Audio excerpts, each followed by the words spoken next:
Our guest today is a musical icon and legendary guitar player. He's a founding member of the rock band Blue Öyster Cult. I'd like to welcome Buck Dharma to Sidewalks Entertainment. Hey, Buck, it's so Hello. great to have you with us today.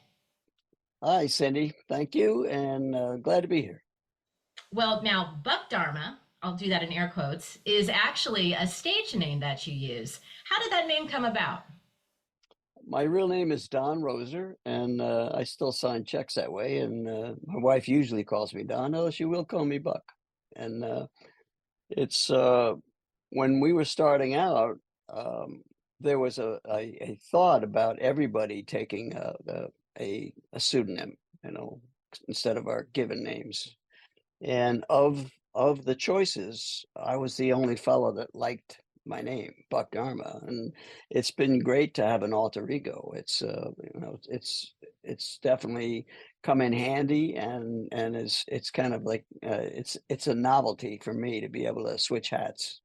I can imagine. I think it gives a little Yeah. flexibility to your career too. You can kind of be one or the other.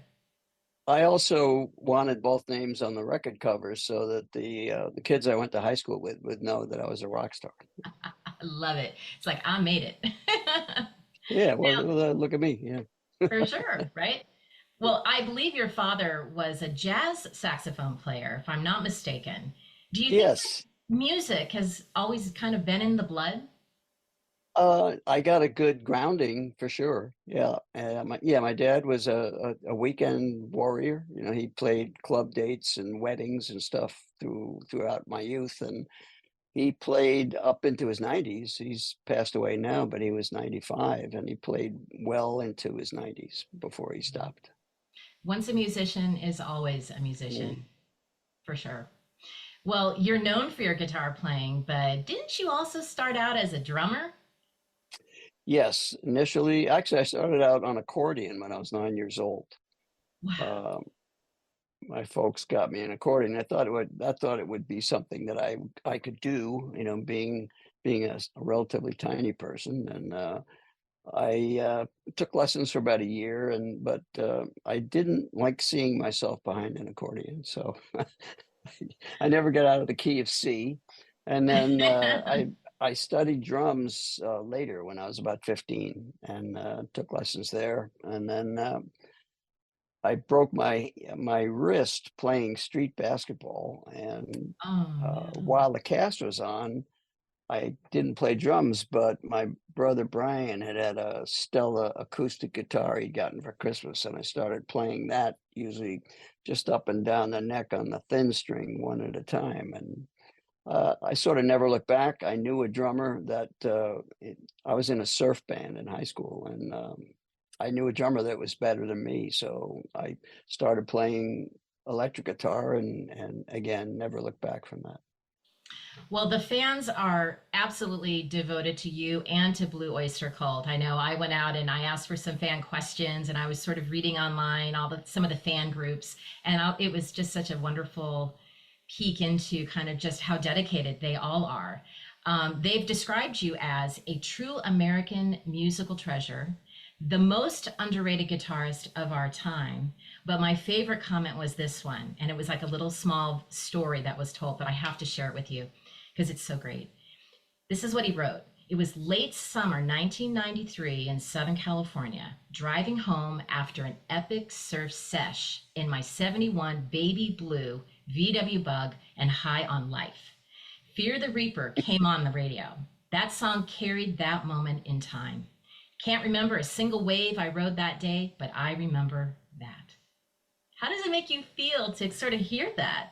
Like you made a moment for this guy. Yeah, it's I'm gratified actually that to see how that song among all the band's music and my music has just rippled out into the culture. You know, it's a good feeling, and one that I'm just grateful to have and to carry. Well, Blue Oyster Cult was actually formed in 1967, and you are the sole constant member. It must feel a little like yesterday. How do you explain the continued success of this group besides all the great music that came out of this band? It's surprising actually. I never thought it would, you know. my initial idea was that the band would make maybe 2 or 3 albums, and then we'd stop and we'd and then do something else for a living, but of course, years, melded into decades, and now it's 52 years we've been doing it, and we're still here. Eric Bloom and I from the original band, and the current guys have been in the band longer than the original guys, so, Wow. Well, it's definitely a tight group for sure. yeah. You wrote and performed many of Blue Oyster Cult songs. Are there a couple of personal favorites? Uh, I don't think of it that way because the band has such a deep catalog. I mean, obviously the hits we play every night, but we rotate the other songs on a fairly regular basis. But sometimes we'll go really deep and play something we hadn't played in years and years. But um, to me, it's the material is so good that you never get tired of it, you never get bored with it. Even The Reaper and Burning for You and Godzilla, which we play every night, it's continue to entertain me. We don't play the songs exactly like the record. We do a lot of improvisation around the core arrangement, and so we keep it fresh for ourselves. Mhm. Well, earlier in this interview, I mentioned your hit Fear the Reaper, and I couldn't do an interview with you without asking about the famous Saturday Night Live skit. Of course, the Yeah. skit featured the SNL cast playing members of VOC in a recording session. And during the practice, Will Ferrell is shown playing the cowbell, and the record producer, played by Christopher Walken, wanted more cowbell. Mm. First of all, did you have any idea ahead of time that SNL was going to be doing this skit? And what did you think of No. it?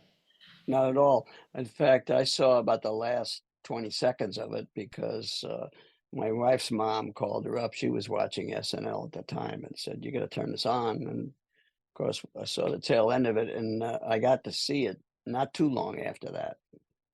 Yeah. Well, I'll Yeah. tell you what, it is super popular. And one of the fan questions that had been submitted to me was specifically about this. So thanks for responding to that. Blue Oyster Cult is still touring. How many times a year do you guys have dates, and what's an average schedule for you? We are winding down from our 50th anniversary in 22. We did 75 shows that year.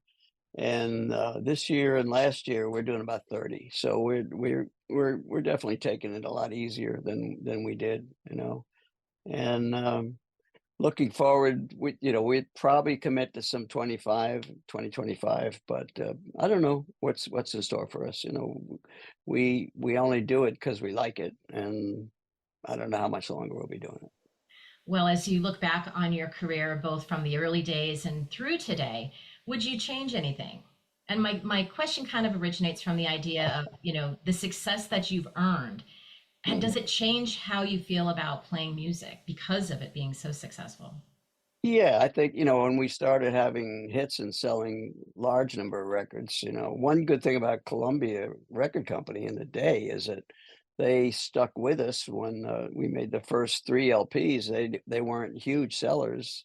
The first one sold about 100,000 copies. It's in the first year, and they re-upped and let us make another one. That was Tyranny Mutation. That sold about 200,000, and then Cicatriti is about 300,000. We're touring, working really hard, trying to promote ourselves. And we didn't have a gold record until On Your Feet or On Your Knees, our live record, first live record. And then, of course, Agents of Fortune had the Reaper on it, and Spectres had Godzilla, and then Burning for You was Fire of Unknown Origin. So the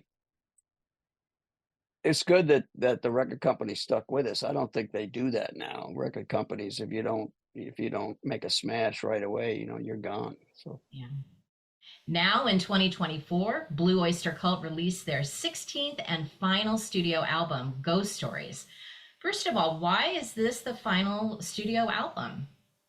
it's the final record we've committed to, as far as the possibility of recording something else in the future. It's always open, but I would say that this is the last guaranteed recording you'll see from BOC, the band.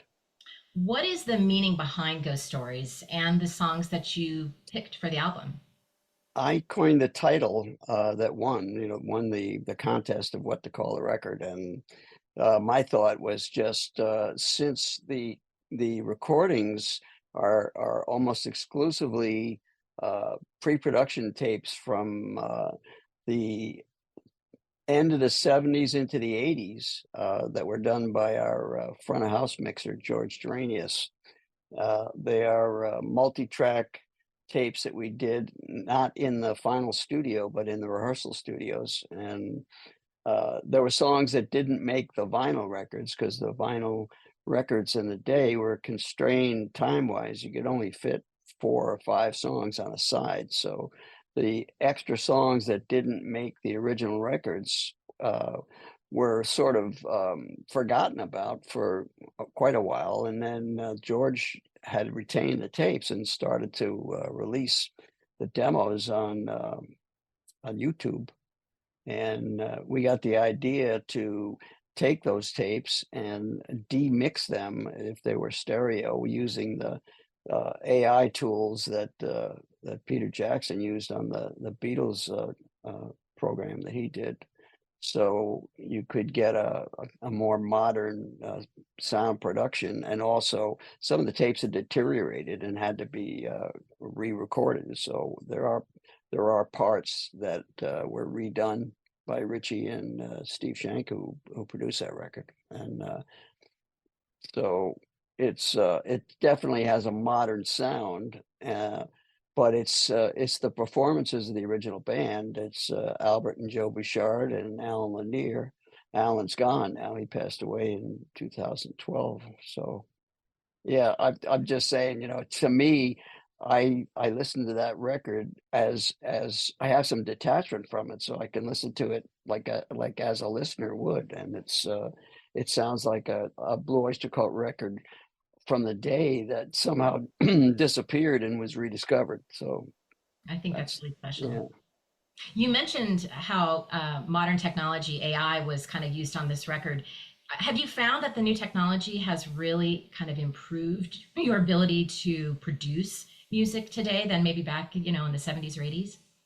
I think the modern tools have opened up some different possibilities. I think the you have a lot more control over the elements now than you did.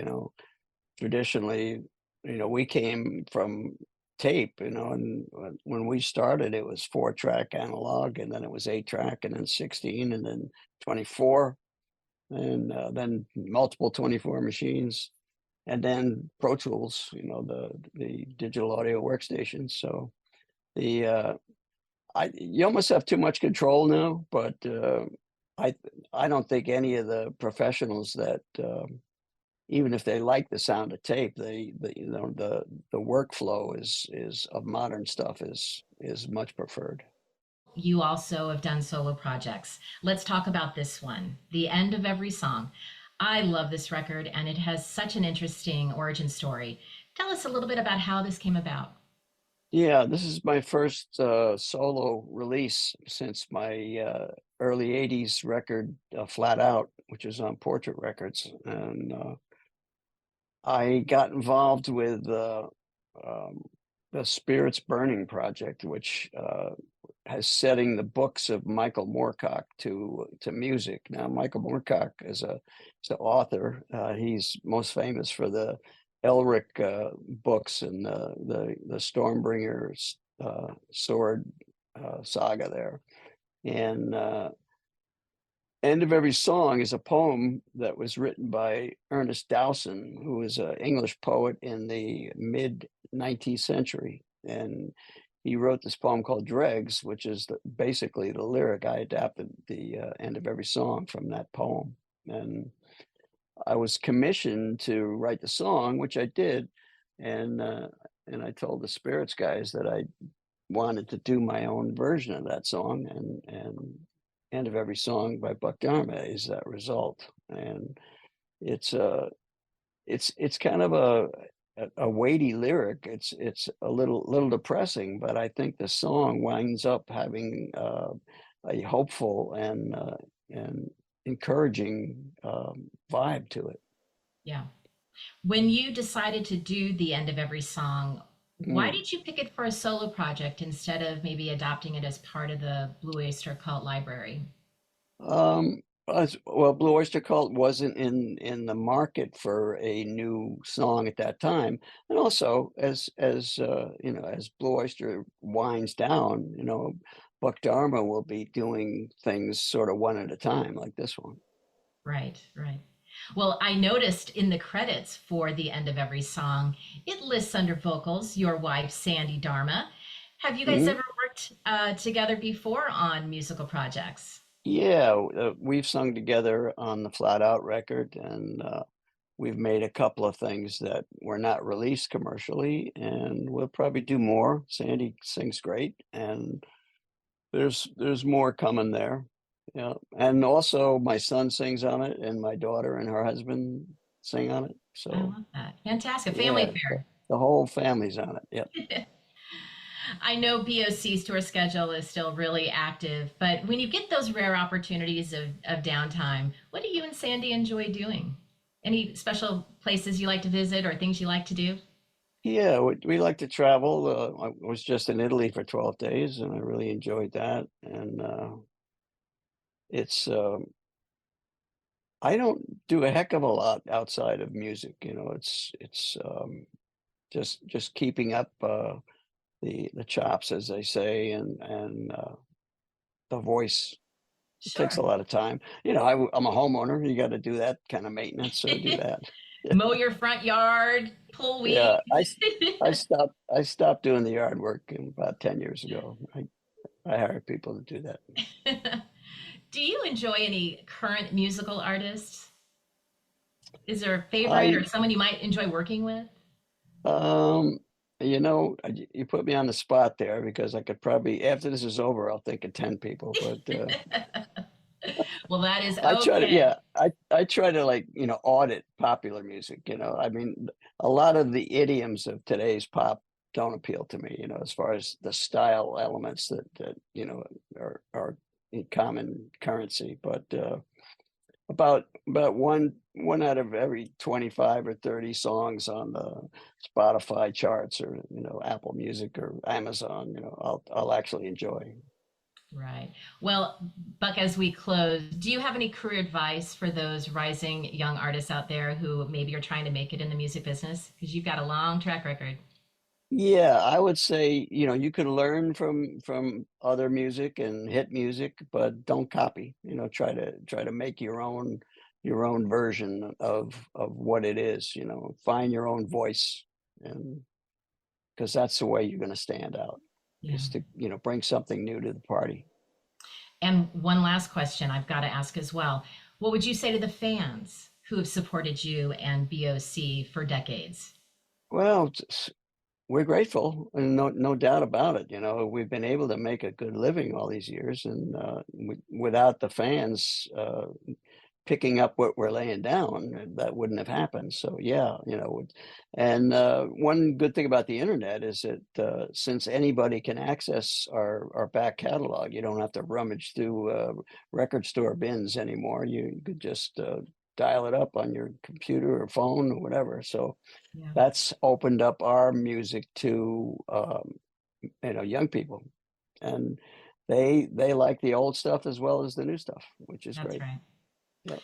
Buck, thanks for being with us today on Sidewalks. I hope we get a chance to speak again soon. You're just a joy and a pleasure, and we really appreciated having you. Thank you so much.